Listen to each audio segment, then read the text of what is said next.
Ramangwana uri kuriona sei? Riri kukufadza here oro riri kukutyisa? Kana kuti uri kutonzwa zvese panguva imwe chete? Usatya hako nekuti zviri normal. Nokuti tose hakuna anoziva mangwana kuti kuchange kuinei. Asi zvisinei, Jesu akavimbika. Kunyange nyika ikazungunudzwa sei, haatisiyi toga. So right now, ngatimbotaurai nezveupenyu husingaperi. Uri kumbotarisawo here mamiriro akaita nyika? Hondo dziri kutsviriridza kunzvimbo dzatisingatarisiri, nzara, natural disasters, zvirwere zvokuti madoctors haasi kugona kuzvitsanangura.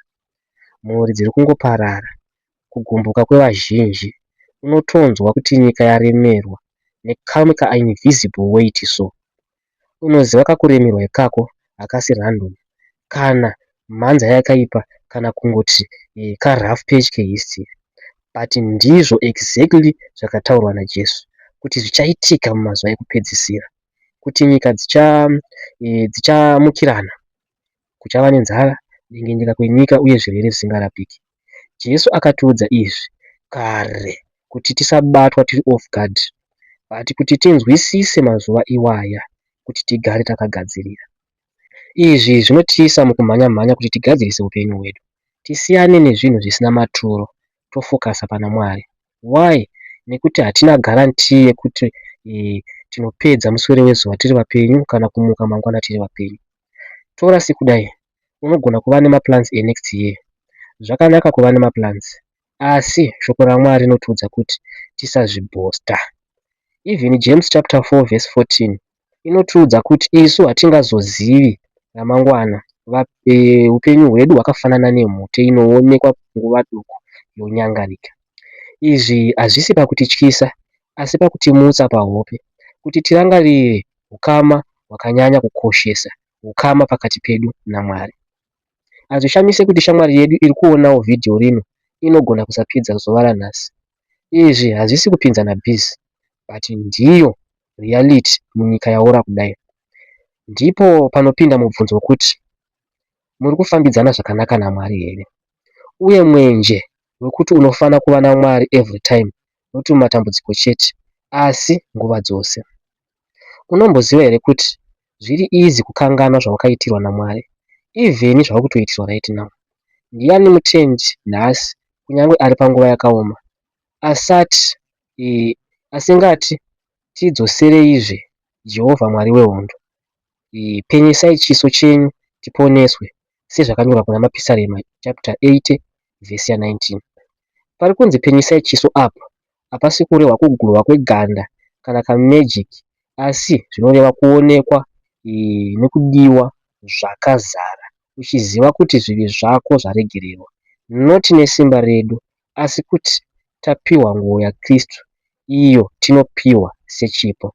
Ndipo paunonzwa comfort, ugonyatsonzwa kuti uri safe mumaoko aMwari. Isu hatina kusikirwa kugara tiri apati naMwari.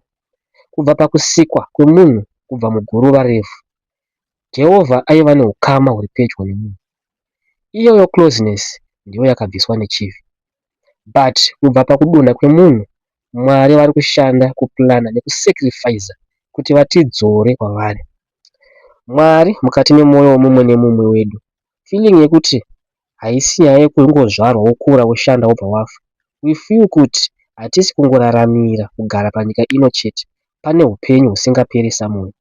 But chingoripo ihondo, kwete yepfuti nemabhemba kana mabhomba, asi hondo pakati pechakanaka nechakaipa, great controversy between evil and good. Sometimes tinonyura mumatambudziko edu nekukangana kuti pano pasi tiri vapfuri, tiri vedenga. Saka pari zvino tinoraramira muponesi wedu kuti auye kuzotitora tichienda kudenga. So izvi zvichaitika nenzira iyi. Rega ndinyatsokupa kapicture kacho. Izvi hazvisi zvokuti maspiritual symbols, zvinhu zviritori literal, a physical thing, kuti tichamuona achiuya nekumabvazuva. Pachatanga kuoneka kagore kumabvazuva. Kagore aka change kachikura zvishoma nezvishoma, tozoona kuti pamusoro pegore iri rava zombe zvino pakagara munhu akabata jeko. Uyu ndiani? NdiJesu, achiuya sezvaakataura kuti achadzoka nemumakore. Haasi kuuya ega, asi nengirozi thousands of thousands dzisingagoni kuverengeka. There is something special neevent iyi. Zvinonzi nebhaibheri meso ese zvawo achamuona. Paanenge achiuya pacharidzwa hwamanda.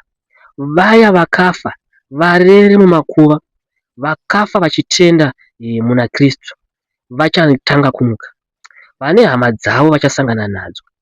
Ava vakafa munashe vachanzwa hwamanda iyi nekuti Kristu omene akati makwai angu anoziva izwi rangu. Isuwo vapenyu muna Kristu tinenge tasara tichashandurwa tofanana nashe toenda kudenga. Zvese zvepanyika zvakaita seurwere, kufa, madisappointment, loneliness, even doubt zvinobva zvaendawo. But imagine kuona Kristu directly, kwete zvekuona muhope mukurota kana mavision kana kumuona mufananidzo wake mumaverses, but direct wakamutarisa. Mumwe chete watainamata kwaari, watainzwa mwoyo uchimushuwa. Zvino kana zvadai, mabvi ese achapfugama, achamunamata.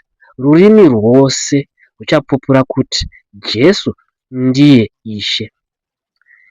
John pachitsuwa chePatmos akapiwa vision yakaita sezuva iri.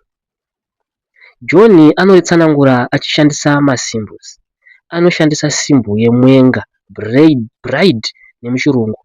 Mwenga uyu wakagadzirirwa muchato. Tose tinoziva kuti zuva remuchato izuva rinofadza. Apo mwenga unenge uchiziva kuti after muchato, nevanhu vari pamuchato zvekare vanenge vachiziva kuti upenyu huchachinja nenzira yakanaka. Ndizvo exactly Jesus anoda kuti zviitike pakati pedu isu tiri mwenga wake paanouya kuzotitora. Right now ari busy kutigadzirira nzvimbo yekugara. Nzvimbo iyi yakanaka hama dzangu. Hakuna ziso rati raona that sort of beauty. Izvi zvinongoda kuzvionera. But bata ichi chinhu hama. Vana vaMwari vanodescribewa sebride kana kuti mwenga mubhaibheri. Even Jerusalem, guta iri, rinotsanangurwa zvimwe chetezvo. But ngatimbotiwo wabvunzwa zvedenga ungati kudii? Kana vari vana vanogona kufunga riding kumusana kwemhuka chero yaada. Kana ari mateenagers vanofunga kuti vachamboita exploration pasina kana kutya. Kana vari vakweguru vanofunga kuti hapachina kurwara uye kusanganiswa kungofarira kusanganiswa nevadikwani vavo vakarasikirwa navo kare. Zvese izvi zviri correct. Zvinoreva kuti pane zviripo zvatinofanira kutarisira. But according to Bible now, rufu ruchabva rwamedzwawo zvamu chose. Uye Mwari achapukuta masodzi edu ose. No more kutambudzika kana kuchema. Nyaya iri kudenga haisi yekuti hakuchina matambudziko chete, asi tave pedyo naKristu. Uye pave nemukana wekuti thank you Mwari wangu, zviri direct. Pataifana kufa Mwari, imi ndimakatifira.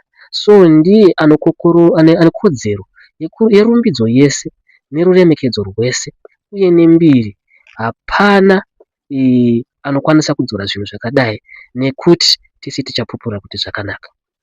Kudenga hakusi kwekuti tichange tichibhowekana tichiswera takayangarara mumhepo, but Jesu achange achienderera mberi nekutungamirira takananga kuzvitubu zvemvura youpenyu, tichidzidza zvakawanda pamusoro pekuti Mwari ndiani, zvinombofamba sei kustada universe, nekubvunza mubvunzo yatisina kuwana mhinduro tiri pano pasi, tichikura muuchenjeri, tichiswedera pedyo naye zuva nezuva. Saka tingaita sei kuti tisapotsa zvinhu zvakanaka zvakadai? Jesu anoramba achitaura izvi: uyai kwandiri imi makaremerwa, ndichakupai zororo. Mweya Mutsvene ari kuzevezera kuti chero ari kuda ngaauye, gedhi rakavhurwa kuti tiende kumusoro kudenga. Ndo panoperera samari yedu ichidzidziro yesvondo rino. Ngatisangane zvekare svondo rinouya.